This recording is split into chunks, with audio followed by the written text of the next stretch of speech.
Hello everyone, welcome to today's show. My name is Spencer Walsh. Today we have a very interesting show for you because this is the coronavirus hopefully calming down session because we have had a lot of craziness going on. I just want to calm everybody down. We'll give you the latest updates through the lens of politics, what is going on with Trump declaring a national emergency this afternoon. Take a look at what that means, what that does for the government. Nancy Pelosi reached a deal with the White House on a sweeping relief package. Take a look at what that package entails. The shock doctrine press conference is what some call the press conference Trump had earlier this afternoon, Friday afternoon, March 13th. We'll take a look at the interesting request of the Whole Foods CEO who makes $9 million an hour. Trump not taking responsibility about the coronavirus. Another bill about the House Democrats sending checks of up to $6,000 to help ease workers' pain during the coronavirus. Took the worst case estimates for U.S. corona deaths. Take a look at how Matt Gaetz is doing, and we'll give you some tips about how you can prepare yourself for this now pandemic.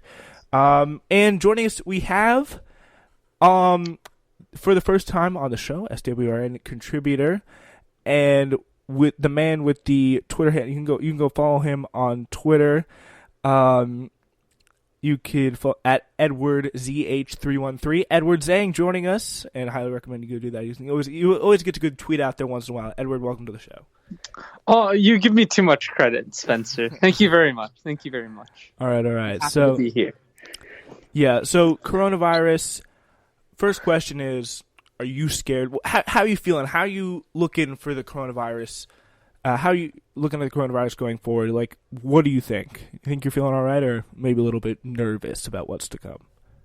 I think the president's words today were reassuring to me, at least. But we're not out of the woods yet. Mm-hmm. I think right now we're in the epicenter of the outbreak, actually. So it's not good for us. I think we've got a lot more cases to go. We're far from the spike.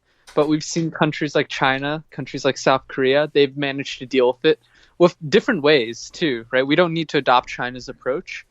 Yeah. But we see that they've been able to beat it down, and I think we can too.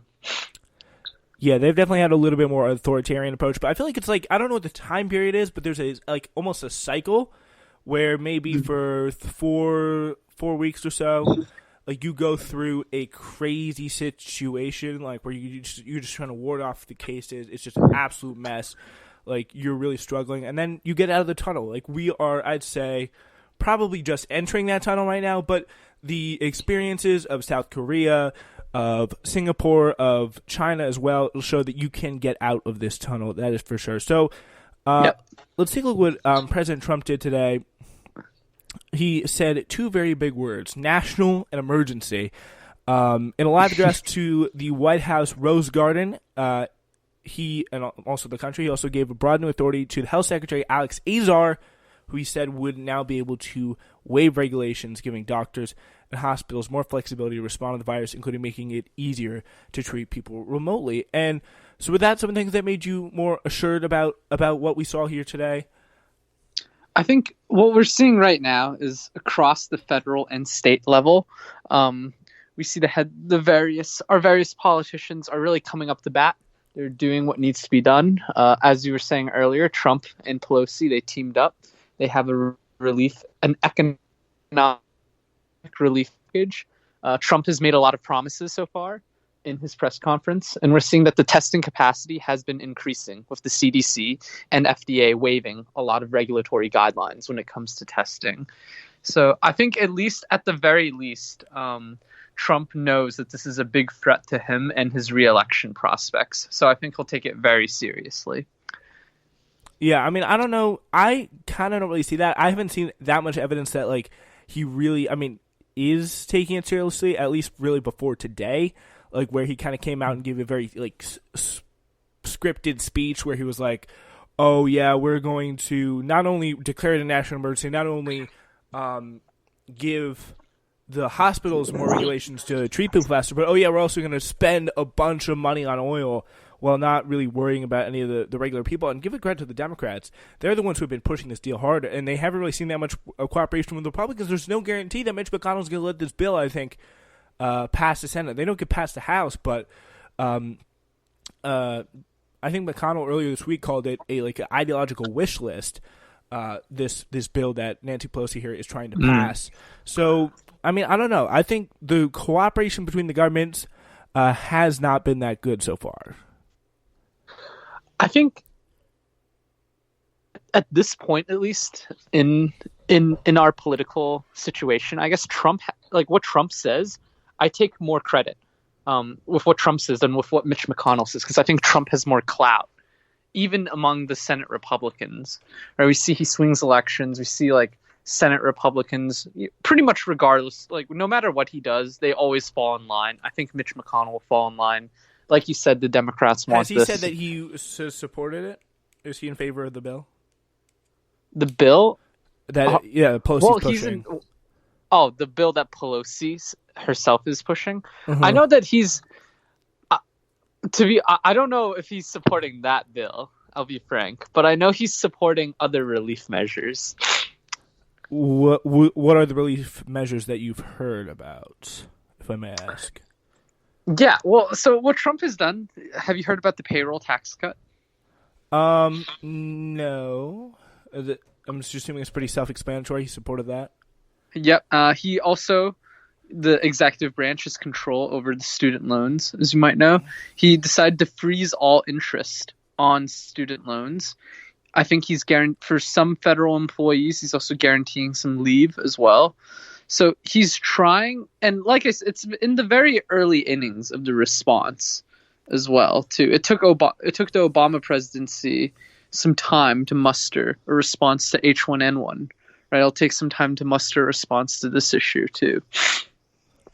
Yeah, that was something that he did, funnily enough, actually criticize Obama for, just on Twitter last night, that definitely probably didn't make many people feel assured. So, yeah, you think this response so far is going well? I mean, it's again, I think it's kind of too early to tell. I think the ship still is in the dock on that. I don't know if that's the best metaphor, but it's too early to tell. Yeah, but I think it could get under control. But I think that the biggest thing that's a lot of different information about is this testing and the availability of tests. And we've heard a lot of different things about this. For example, the CDC has not been able to produce any tests. We have not gotten tests out there fast. But some people, I saw tweets from a blue check guy on Twitter being the CDC has produced 8 tests or something crazy like that, a really small amount of tests. And then you have people under it being well, my state just got 1,000 tests, like that, snap of the finger. And then, for example, last night or Wednesday night, the Utah Jazz managed to get their entire team tested like that, and not everybody. People still are very much wanting for tests. So do you have any idea what's going on there? Because I haven't been able to find anything too conclusive about that. I know at least for our state, I don't know if our viewers know of where we live, but I know for our state at least, there's a bit of a civil-private partnership between our state and some of the private labs out there. We're living in the epicenter there, so that makes sense. And I think as some of these regions come under more stress, testing will be more available on that basis. I don't think everyone's going to be able to get there frankly probably aren't enough tests to go around for everyone. And at least that's what I've seen. And I think there's also not much, frankly, that the Trump administration can do other than buy more of these testing kits. I think they're looking into buying them from China. I know recently the Chinese billionaire Jack Ma, he's donated many, many tests to the United States, and he's also donated a lot of masks. I think 1 million, actually. That's good, yeah. I do hear, though, that they're ramping up production, so it shouldn't be too long that we get those tests out there at this point. I think that's going to be probably the biggest thing. So he had been accused of downplaying this crisis. We don't want everyone to take the test. He said it's going to be totally unnecessary. This will pass, and this will pass through, and we'll be even stronger for it. When he was asked, though, if he would be tested for the coronavirus because of his contact at his Florida estate, Mar-a-Lago with an infected Brazilian official. He said most likely, yeah, countering earlier statements that he would not be tested. I think I will do it anyway fairly soon. And now, again, the Brazilian thing is another whole crazy sub-angle to this, because we know that guy that Trump shook hands with, who's like a Brazilian like press secretary, I believe, or some like cabinet official or government official, has contracted the coronavirus officially. But there's also been some conflicting reports that Jair Bolsonaro, the president of Brazil, has coronavirus as well. So that is really some pretty major news. So that is really major news. So what do you think? What have you heard about that? Am I behind on that at all, or no? I know. I read the same thing, right? Jair, or I saw it last night, actually, at like 2 a.m. or something, that he tested positive. This morning, I think there's some like backtracking on that. But it's just crazy how this virus is affecting how it's affecting the upper echelons of the political elite, so to speak, in Iran, right? In Canada, you hear Trudeau's wife. She has it now. Yep. I think some European politicians actually have it. I know someone pretty high up there in the United Kingdom has it now. And if Trump gets the coronavirus, right, that'll be 2020. Crazy. 2020 is already a crazy year. That'll make it even more crazy. Yeah. I think it would definitely be interesting to see if he gets tested and what the result would be, because if Jair Bolsonaro has it and he's been shaking hands, and then Ivanka Trump and William Barr were exposed to a guy who had it as well. So it's like the coronavirus may be in the highest levels of the American government. So that is something definitely to watch out for in the future. Yep. Yeah. So, but there is this whole move about the move to bolster the bottom lines of oil and gas companies by announcing a massive federal purchase of the nation's strategic petroleum reserve. Yep. He says, quote, Trump does, I'm going to fill it right to the top, he said of SPR. But the critics were quick to point out that the move has everything to do with helping his wealthy friends and cronies in the fossil fuel industry, and nothing to do with helping the average people who are now under threat from spreading the pandemic. And again, it is really, I mean, it makes sense. It's like, why would you want to focus on bolstering oil? Like, we don't need any, like, the coronavirus isn't really affecting the flow of oil that much. It's just something that helps boost the stock market. And it was perfectly timed, by the way, to boost the stock market as the bells closed. That announcement was, and it did a little bit, and put it up in a good position for tomorrow. So, and that is, again, with any real measures, no real measures being announced for the people. So do you agree with that move, or do you think it was bad? Well, I think I'd like. Well, first off, I'd sort of push back a little on your characterization of it helping only his cronies and his wealthy corporate friends. I think this move actually, like, if you look at it historically, low oil prices, excessively low oil prices, that is notoriously bad for the economy, and it's bad for the bottom line of the American people.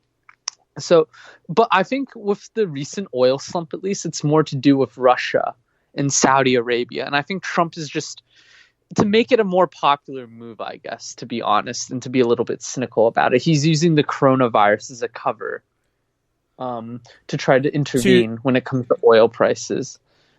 So, yeah, you're saying this is more of a response to the Russia-Saudi Arabia oil trade-off than just the coronavirus? Yeah, okay. I mean, that'll be interesting. But if oil prices continued, the theory behind it is actually pretty interesting. But if oil prices continue to slump, it would send our economy into pretty much a recession, right? It would hurt our oil companies, firstly, right? Reduces their profits. And like everything in the economy is so reliant on oil. Even the financial sector, like I don't remember the exact figure, but I know a very, very significant portion of their profits comes from the expenditure and the loan taking done by these oil and energy companies.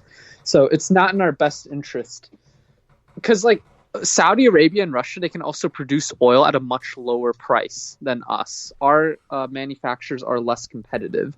So even if they can withstand it, our guys won't be able to. Yeah. I mean, I think it's definitely interesting because